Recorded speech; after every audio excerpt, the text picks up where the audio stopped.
ओम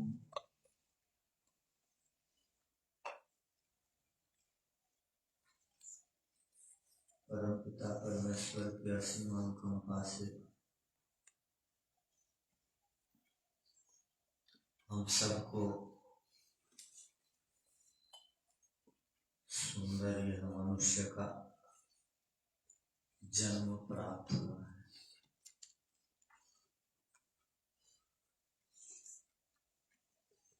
मनुष्य बनकर ही वेदों को समझकर ही हम अपने लक्ष्य को प्राप्त करने में सक्षम होते हैं। कोई मनुष्य बन गया और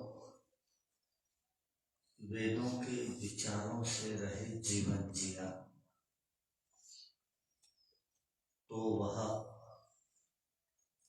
अपने लक्ष्य को प्राप्त नहीं कर सकता।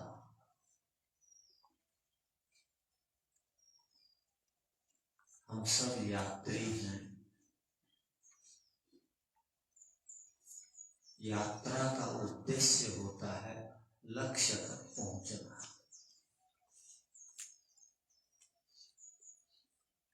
जो व्यक्ति निकला था कोलकाता जाने के लिए यात्री और बीच में रुक गया तो वो यात्री अपने लक्ष्य को प्राप्त नहीं कर पाया है।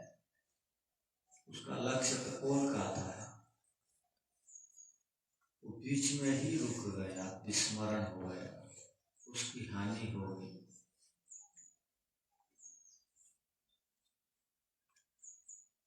हम सब का भी लक्ष्य है यात्रियों का दुखों से बचना, लक्ष्य को प्राप्त करना। वेद का विचार हमें अपने लक्ष्य तक पहुंचाता है।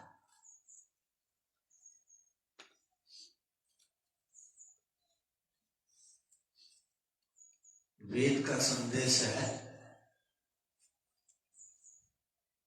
कि जीवन का लक्ष्य है अमृत तत्व को प्राप्त करना,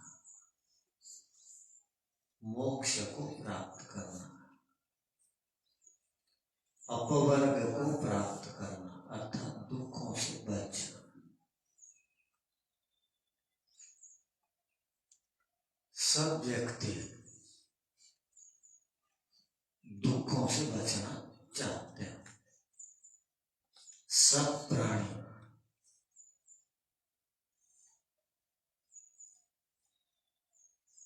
दुखों से बचना चाहते हैं।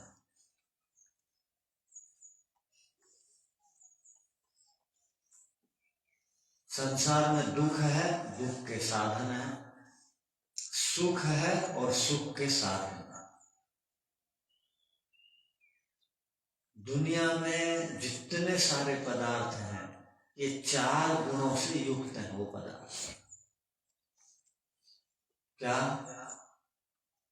या उनमें दुख भरा हुआ या दुख के साधन है, उनका सेवन करके दुखी होता है। या तो उसमें सुख है या सुख प्राप्ति के वो साधन है।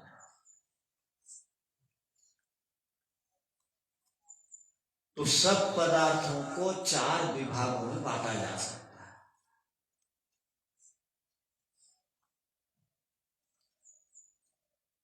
तो न्याय दर्शन दुख और दुख के साधन, दुख का हेतु, सुख और सुख का हेतु,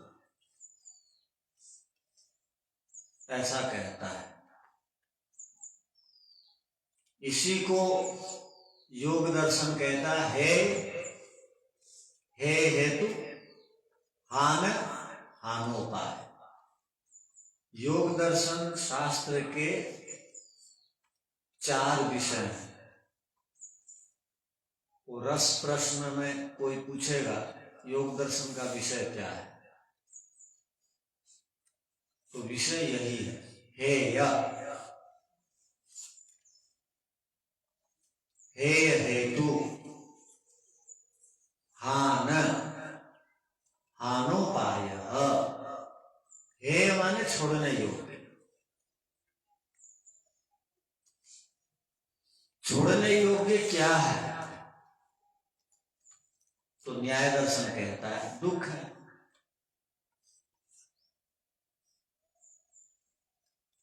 हे हेतु, दुख का कारण क्या है? उसको हे हेतु कहते हैं। दुख का कारण क्या हो सकता है? वो दुख का कारण क्या है?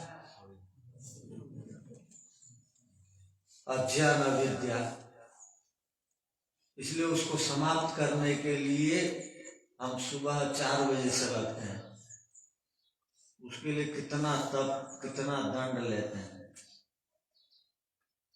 अज्ञान अविद्या को समाप्त करने के लिए ब्रह्मचारी सुबह से लेकर शयन पर्यंत तपस्या करते हैं और गलती करने पर दंड लेते हैं, प्रायश्चित करते हैं।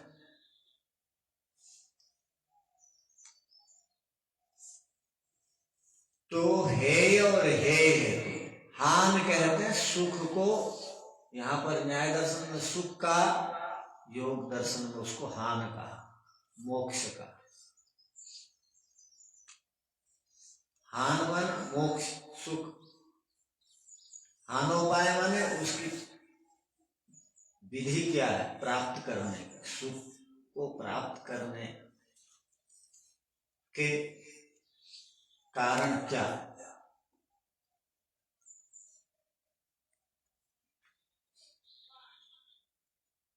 तो सब पदार्थों में, दुनिया में स्थित सब द्रव्यों में ये 4 प्रकार की बातें दिखाई देंगी।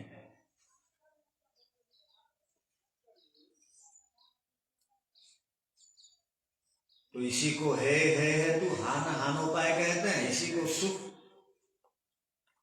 सुख का कारण दुख और दुख का कारण कहते हैं, दुख का साधन कहते हैं।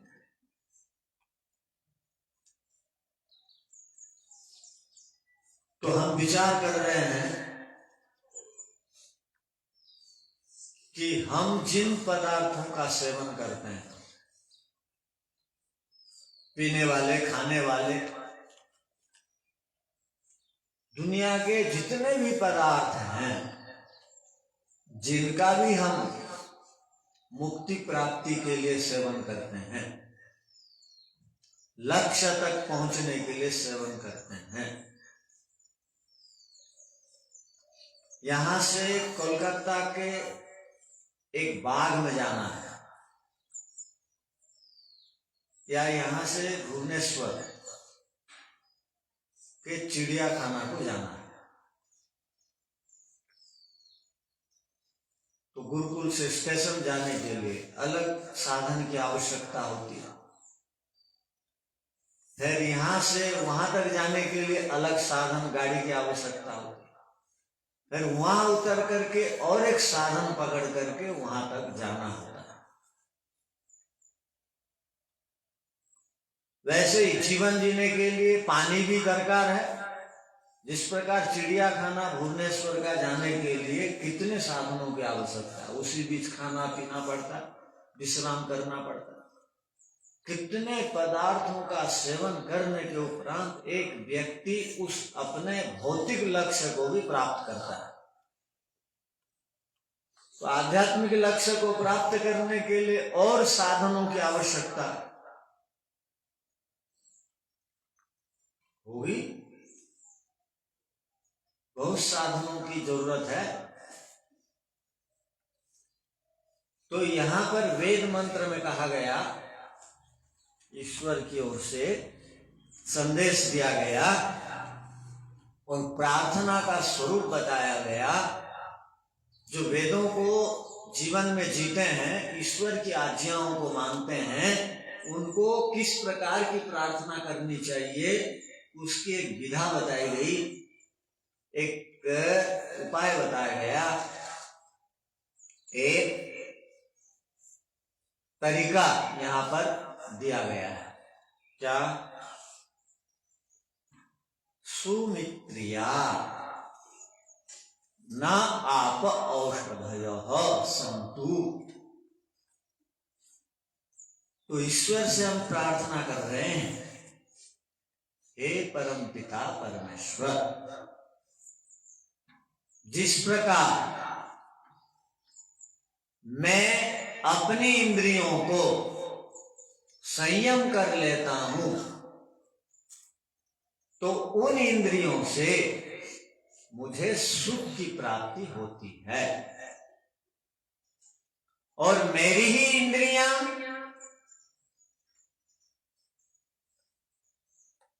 मेरे शत्रु बन करके मेरी हानि भी करती है।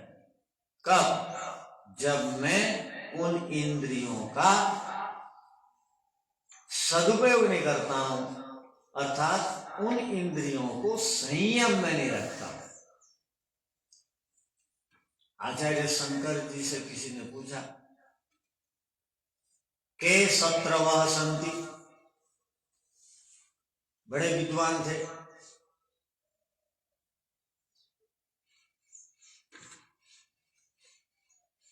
उनको किसी ने पूछा, के शत्रवः सन्ति?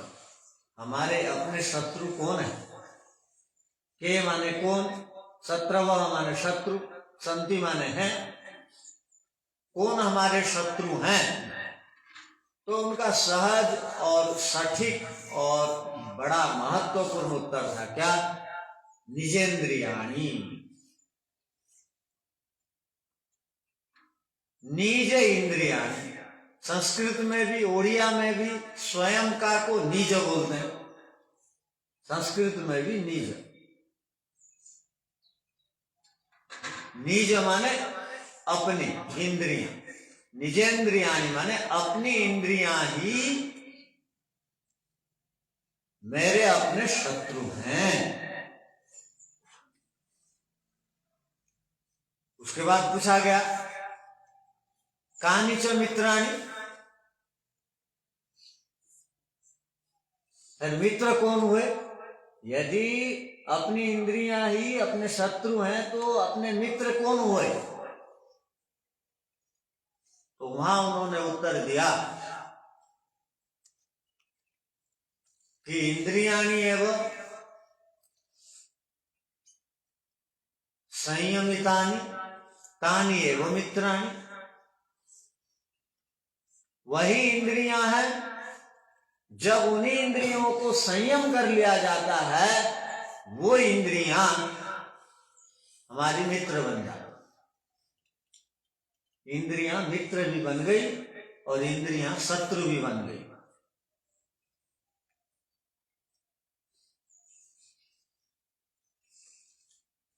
तो महर्षि दयानंद जी वेद भाष्य में कहते हैं, जिस प्रकार इंद्रियों को रोक देने से इंद्रियों से हमको उपकार मिलता है, वो हमारे सुमित्रिया बन जाते हैं, बन जाती हैं। और जब इंद्रियों को नहीं रोका जाता है तो दुर्मित्रिया बन जाती है।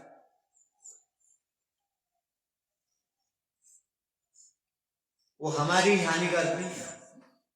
जिस प्रकार इंद्रियां हमको लाभ पहुंचाती हैं और हानि करती हैं, उसी प्रकार जो धार्मिक बनता है, वेद का संदेश है,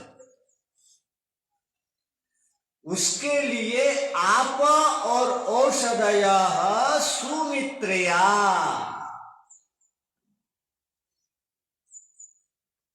जो धार्मिक और वेद की आज्ञाओं को मानने वाला, केवल एक ईश्वर की उपासना करने वाला और ईश्वर के नियमों को नहीं तोड़ने वाला, ईश्वर के अनुशासन में चलने वाला, ऐसे लोगों के लिए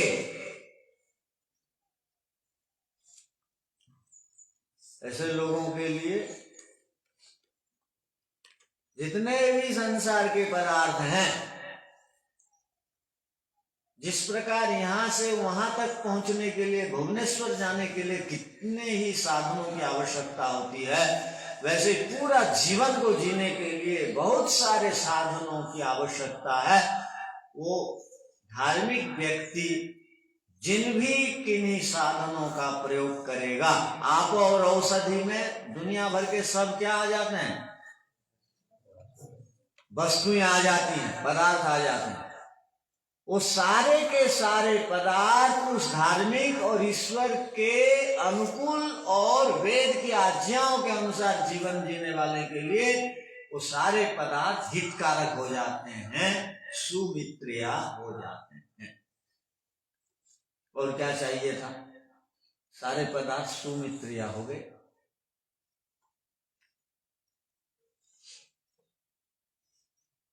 जिस प्रकार इंद्रियां रोक दिए जाने पर, संयमित कर दिए जाने पर वो इंद्रियां हमको लक्ष्य पहुंचाने में सहयोगी बन जाती हैं, तो ये भोजन छादन बिस्तर आदि भी उसको सुख देने वाले बन जाते हैं।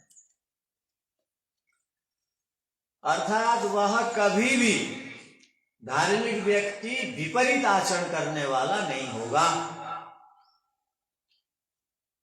वो सदा शांत रहेगा, वो सदा एकाग्र रहेगा।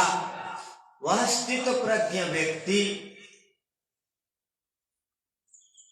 दूसरों की हानि नहीं करेगा, अन्याय पक्षपात अधर्म का अनुष्ठान नहीं करेगा, तो वही पदार्थ उसके लिए अनुकूल हो जाएगा, लाभ देने वाले हो जाएंगे। जिस प्रकार यही इंद्रियां हमें लाभ पहुंचाती हैं, यही इंद्रियां हमारी हानि करती हैं, उसी प्रकार पदार्थ तो वही है किंतु लाभ पहुंचाता है, उससे हमको लाभ मिलता है। जैसे पानी है, वो हमारे लिए लाभकारक है। अपसु भेषजम कहा, पानी को दवाई कहा गया। तत्काल चोट लग गई और शुद्ध पानी से धो दी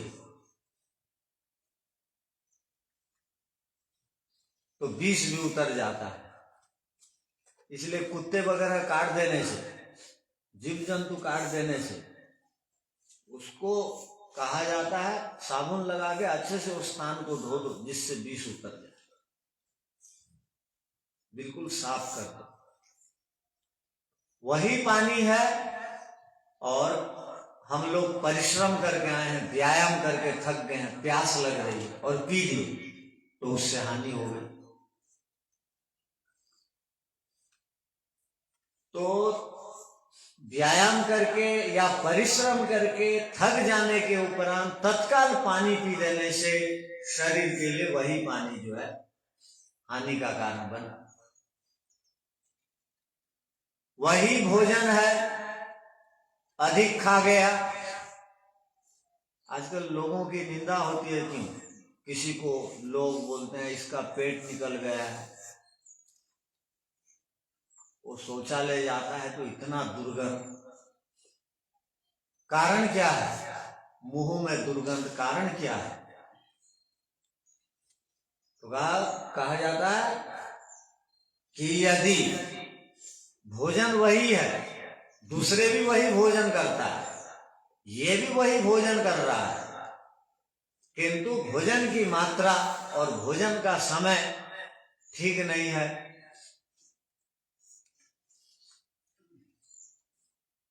तो अनारोग्यम, अनायुष्यम,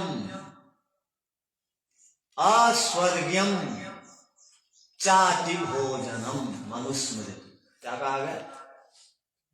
अनारोग्यम न आरोग्यम। भोजन वही है, एक आदमी खा रहा है, बीमार पड़ रहा, उसकी सर्दी नहीं जा रही, खास रहा। अनारोग्यम, अनायुष्यम, आयु बढ़ नहीं रही है, घट रही है। अस्वर्गीयम, सुख नहीं मिल रहा है। तो सुख नहीं मिलने के पीछे कारण क्या है? आयु नहीं बढ़ने के पीछे कारण क्या है? रोगी होने के पीछे कारण क्या है? तो कहा च अति भोजनम, अधिक भोजन करना।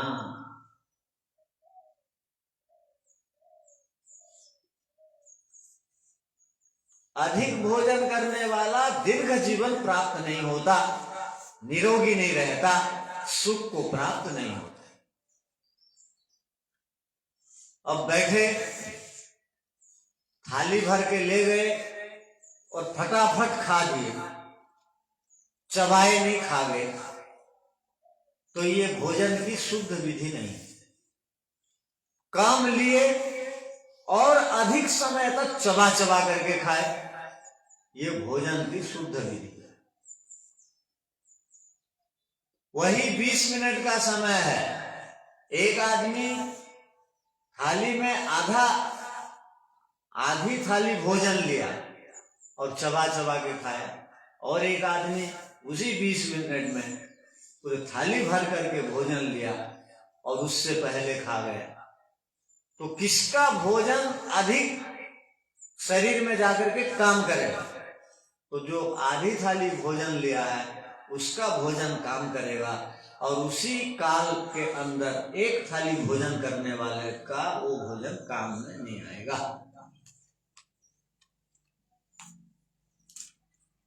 तो भोजन भी आ गया, औषधि में भोजन को यहां लिया गया है, और आपा हमें पानी को लिया गया। कोई डिप्रेशन में रहता है, टेंशन में रहता है, चिंता में रहता है, वही हवा है जो चल रही है। पीपल पेड़ के नीचे जाकर के बैठ गया आधा घंटा, हवा दूसरी जगह भी चल रही है, पीपल पेड़ के नीचे भी हवा चल रही है, किंतु वो धार्मिक बुद्धिमान है, वो टेंशन में है, डिप्रेशन में है, चिंता में है, अशांति में है, आधा घंटा पीपल पेड़ के नीचे बैठ गया जाकर के, तो कहा जाता है डिप्रेशन समाप्त हो जाता है, क्योंकि वहां शुद्ध हवा बनती।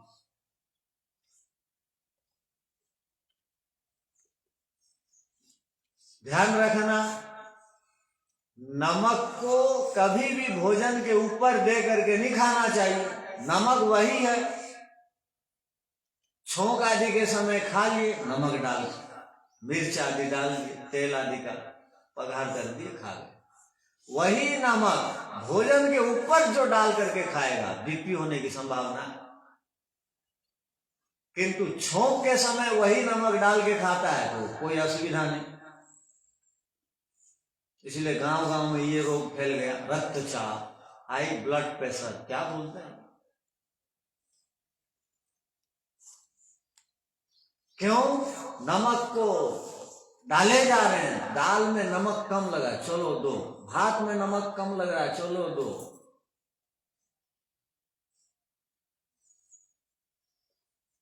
तो कहने का अभिप्राय वही है नमक जो औषधि में नाम में आ गया, उसी को यदि खाने की विधा पता नहीं है तो वो रोग का कारण हो गया। तो कहा जो अधार्मिक है, आहार शुद्धो सत्व शुद्धि, सत्व शुद्धो ध्रुवा स्मृति। एक अधार्मिक व्यक्ति चारों वेदों को पढ़ लिया, 6 दर्शनों को पढ़ लिया, वेदांगों को पढ़ लिया, किंतु धर्म नहीं करता, धार्मिक है, तत्काल भूल जाते हैं, ध्रुवा स्मृति नहीं रहती है उन्हें। पढ़े हुए विषय भी भूल जाता है व्यक्ति, कब? जब वह अधार्मिक बन जाता है। अर्थात हम लोग अपने आयुर्वेद आदि शास्त्रों में पढ़ते हैं, कोरुक कोरुक कोरुक, कौन निरोगी कौन निरोगी कौन निरोगी। तो वहां पर उत्तर में आया हितभुक मितभुक ऋतभुक। अपने शरीर के हित को ध्यान में रख के खाने वाला निरोगी है, कफ है और घी दूध आदि खाए जा रहे हैं, पच नहीं रहे। मान लो दिन में भोजन किया, अजीर्ण हो गया शाम तक, तो भी थोड़ी मात्रा में शाम को भोजन कर लिए, किंतु शाम का भोजन यदि अजीर्ण हो गया तो सुबह नहीं खाना चाहिए, तथापि खा जाता है व्यक्ति।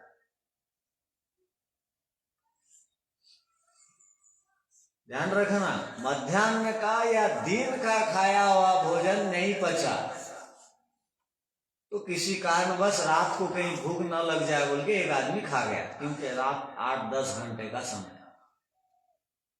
किंतु पता लगा दिन में सुबह होने के बाद कि रात का भोजन भी जीर्ण नहीं हुआ है, तो सुबह का भोजन नहीं करना चाहिए, किंतु खा जाता है। वही भोजन है जो अमृत का कारण है, शरीर में ऊर्जा देता है, वही भोजन अजीर्णता के कारण खा लिया, इसलिए वो विष बन गया। 6 से 7 घंटा के अंतर में भोजन करना चाहिए, तो खा गया मनमान। अब 6-7 घंटा नहीं हुआ है, भोजन खा लिए मान लो, तो पहले वाला भोजन पचा नहीं है, दूसरे वाले के ऊपर से डाल दिए, ओवरलोड कर दी, तो क्या होगा? गाड़ी में हद से अधिक भरेंगे तो क्या होता है? गाड़ी की स्थिति क्या होती है? गाड़ी की पट्टा टूटते हैं, गाड़ी टूटती फूटती है, चक्का फटने की संभावना है, तो वैसे शरीर फट रहा है।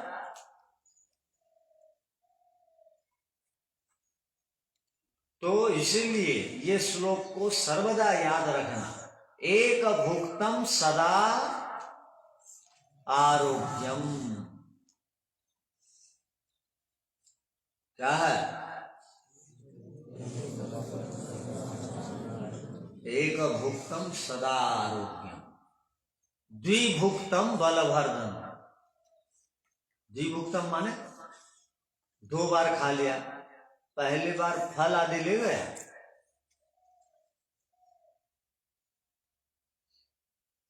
और दूसरी बार भोजन ले गया, तो द्विभुक्तम बलवर्धन।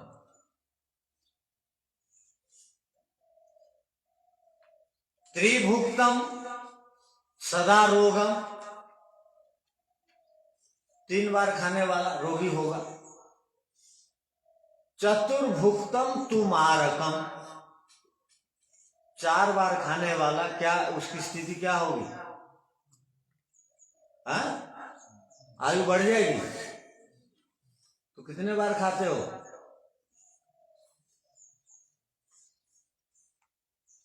तो इसीलिए चतुर्भुक्तम तुमारकम, इसलिए गुरुकुलों में ये सब बातें सिखाई जाती हैं।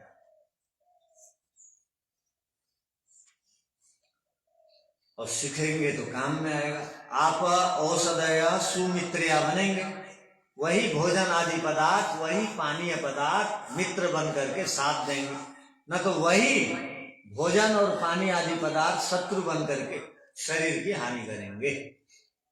ये पहली पंक्ति का अर्थ है कि सुमित्रिया न आप औषधय संतु।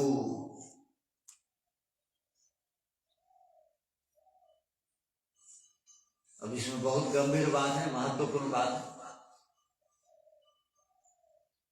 औषध माने अन्न आदि, जौ आदि, गेहूं आदि, चावल आदि सब। और आपा में किन शब्दों को लिया गया था? पानी को, प्राण को और विद्या को। पुस्तक में विद्या है, अपने पास नहीं है तो दंड लेगा।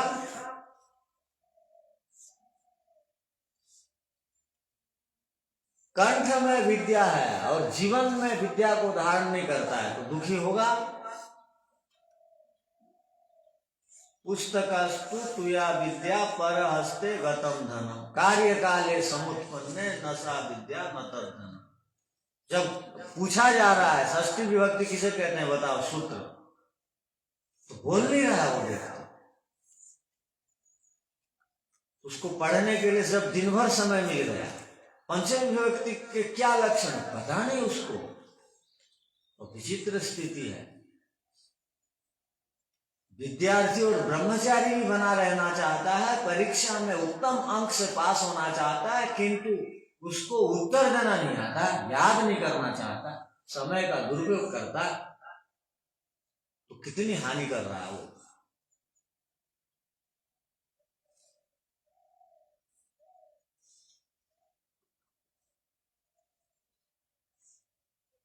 दुर्मित्रियाः तस्मै संतु, उस व्यक्ति के लिए ईश्वर से एक सज्जन व्यक्ति प्रार्थना कर रहा है, हे परमपिता परमेश्वर, दुर्मित्रिया, ये ईश्वर की व्यवस्था है, वो उपासक करेगा भी क्या? उपासक वेद के नियम के अनुसार प्रार्थना कर दिया। क्या कर दिया? जो अधार्मिक हैं, जो वेद विरोधी हैं, जो राष्ट्रद्रोही हैं, जो अनुशासन को तोड़ते फोड़ते हैं, हे परमपिता परमेश्वर, उनके लिए ये आप और औषधय दुर्मित्रया, हानि करने वाले होते हैं, बनते हैं, बनाइए जिससे कि वो उससे सीख ले, दुख प्राप्त करके और जीवन में सुधार करे। तो ईश्वर दंड देते हैं सुधार के लिए, गुरु जी दंड देते हैं सुधार के लिए, ईर्षा द्वेष के लिए नहीं। उससे गुरु जी से उन शिष्यों का क्या मतलब है? उसको दंड देंगे बिना मतलब।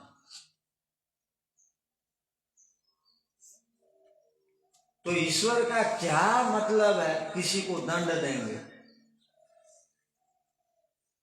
हाँ, ईश्वर का विधान को तोड़ने वालों को ईश्वर दंड देना, किंतु अंतर में इच्छा रहती है कि इसका सुधार हो, एक दो बार में ये सुधर जाए।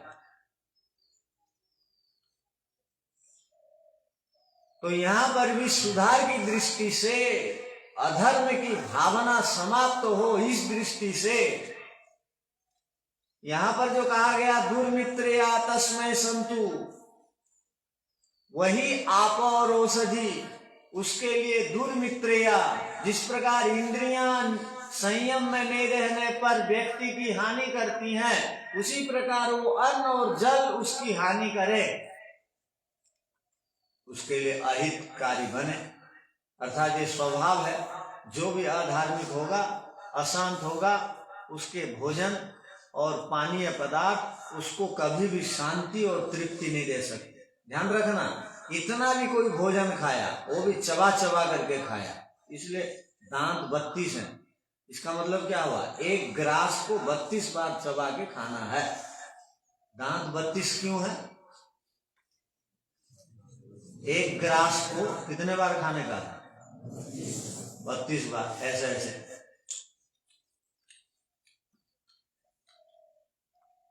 तो इतने को खाएगा तो 32 बार चबा चबा खाएगा, तो क्या होगा? वो खाने के बाद तृप्ति मिलेगी, मजा आएगा। और पेट भर के खा गया, उठ ही नहीं पा रहा, उसको सहारे की आवश्यकता होती है। तो वो क्या शांति उसको मिलेगी भोजन से? वो बेचारा दुखी ही रहेगा, उसको नींद आएगी। ये जितने जमाई लेने वाले, ये जितने सोने वाले दिन में, वो कारण क्या है? मूल कारण है अधिक भोजन।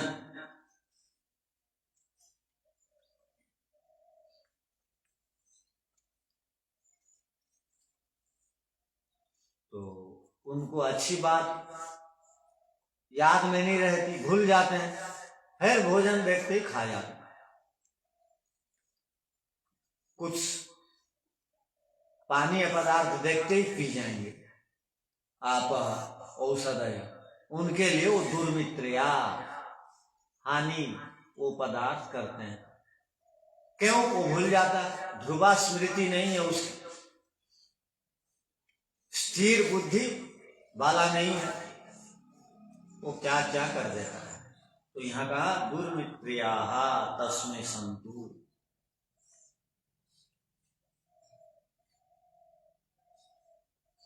आगे कहा गया योऽस्मान् द्वेष्टि, यह माने जो, यह में एक वचन है, देखो यह अस्मान में बहुवचन है, यह द्वेष्टि अस्मान, जो हमसे द्वेष करता है, धार्मिक कह रहा है, जो हमसे द्वेष करता है।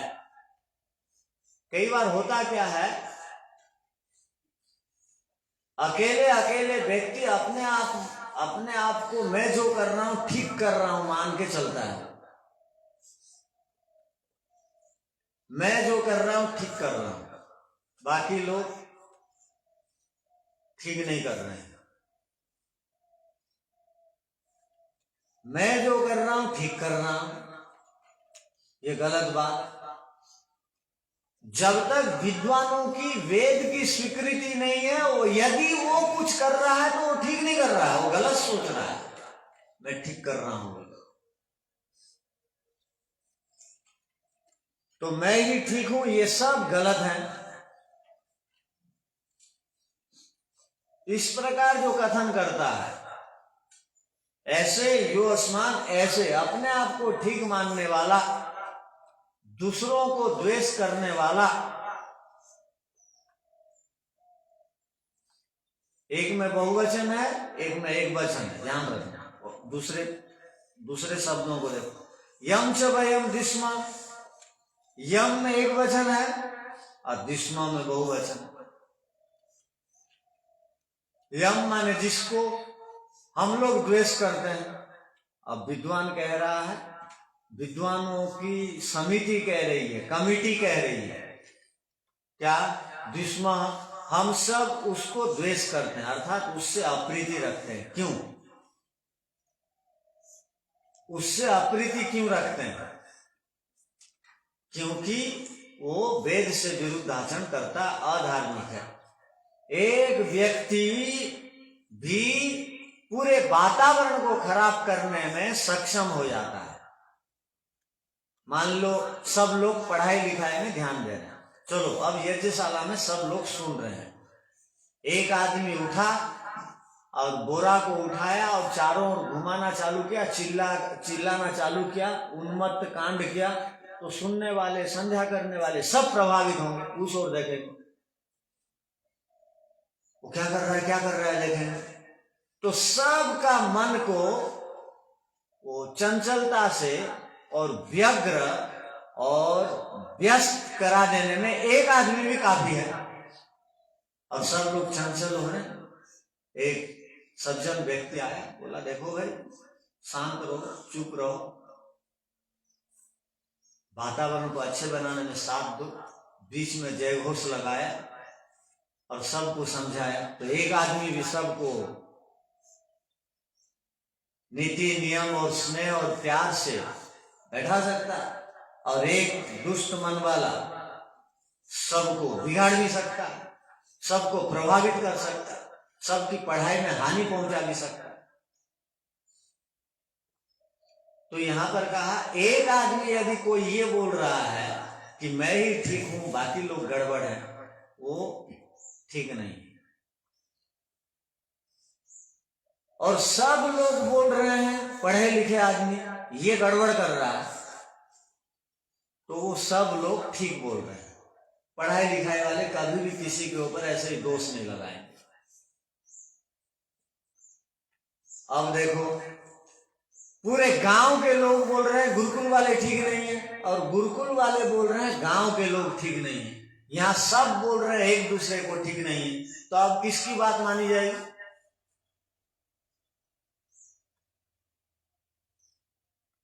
और किसकी बात मानी जाएगी? गांव के लोग बोल रहे हैं गुरुकुल वाले ठीक नहीं, गुरुकुल वाले बोल रहे हैं गांव के लोग ठीक नहीं, अब किसकी बात मानेंगे? अब वहां पर विचार किया जाएगा कि वेद के अनुसार, ईश्वर के विधान के अनुसार कौन कह रहा है वो ठीक है समूह में। और यदि समूह में विद्वान लोग एक आदमी गड़बड़ कर रहा है और उसको बोल रहे हैं तो वो ठीक बोल रहे हैं, उस आदमी को सुधर जाना चाहिए। अकेला यदि सब विद्या में पारंगम नहीं है, वो अपने आप को ऐसे मान के चल रहा है कि मैं ही ठीक हूं, ये भी ठीक नहीं। जो दूसरे बोल रहे हैं सामूहिक स्तर पर, वो ठीक है। तो ये मंत्र हमको अंदर से भी ठीक करता है और बाहर से भी ठीक करता है। तो यहां पर कहा गया कि जो विकारग्रस्त मनुष्य हैं उनके प्रति अप्रीति का भाव रहे, प्रेम का भाव न रहे। हमारे शास्त्रों में तो कहा गया कि जो यज्ञोपवीत नहीं पहना है समय के अनुसार 16 साल 24 साल तक 22 साल तक, उससे कोई संबंध ही नहीं रखना चाहिए। और जो संध्या यज्ञ नहीं करता है, न तिष्ठति तुया पूर्वम नोपास्ते यश्च पश्चिमाम स साधु भी बहिष्कार्य सर्वस्मात् बीज कर्मम का, उसको साधुओं को सब कार्यों से हटा देना चाहिए, बहिष्कार कर देना चाहिए। किसको बहिष्कार कर देना चाहिए? जो इतना सुंदर मनुष्य का शरीर प्राप्त करके उस मनुष्य शरीर को देने वाले ईश्वर को नहीं मानता है, उससे कोई संबंध नहीं रखना चाहिए। इसलिए जब तक गुरुकुल का विद्यार्थी योग्य नहीं बन जाता है, तब तक कहा जाता है बाहर के लोगों से हट के रहो। जब योग्य बन जाएंगे, उनसे मिलेंगे तो भी प्रभावित नहीं होंगे। अब योग्य नहीं है, उनके साथ उठेंगे बैठेंगे तो उनके गुण अपने में आ जाएंगे, क्योंकि रंग आदि को देख करके, पोशाक आदि को देख करके, बाह्य साधनों को देख करके आज का मनुष्य प्रभावित होता है, श्रृंगार को देख करके प्रभावित होता है।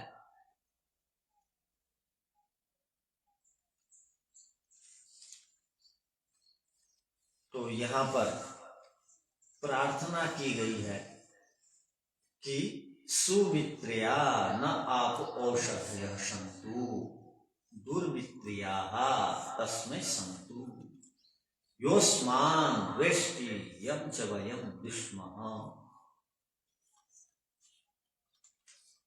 हमारी प्रार्थना ईश्वर सुने, जगत का उपकार हो। जो वेद विरुद्ध आचरण करने वाले, मनुष्यता से विरुद्ध चलने वाले, ईश्वर को नहीं मानने वाले, उनमें भी सुधार आए, उनसे भी संसार का हित हो, वे अपने अधर्म अनीति को छोड़ें और हम कभी अधर्म अनीति से युक्त ना हो। सदा हमारे लिए सब पदार्थ सुमित्रिया हो। कोई भी संसार में सेवन किए जाने वाले पदार्थ हमारे लिए दुर्मित्रिया ना हो। इसके लिए हम सबको सचेतन रहना पड़ेगा, सदा जागरूक रहना पड़ेगा। और इस प्रकार की प्रार्थना यहाँ जो की गई है, इस प्रकार की प्रार्थना करनी पड़ेगी। तो आज की कक्षा को इन्हीं शब्दों के साथ यहीं पर विराम दे रहे हैं। ओम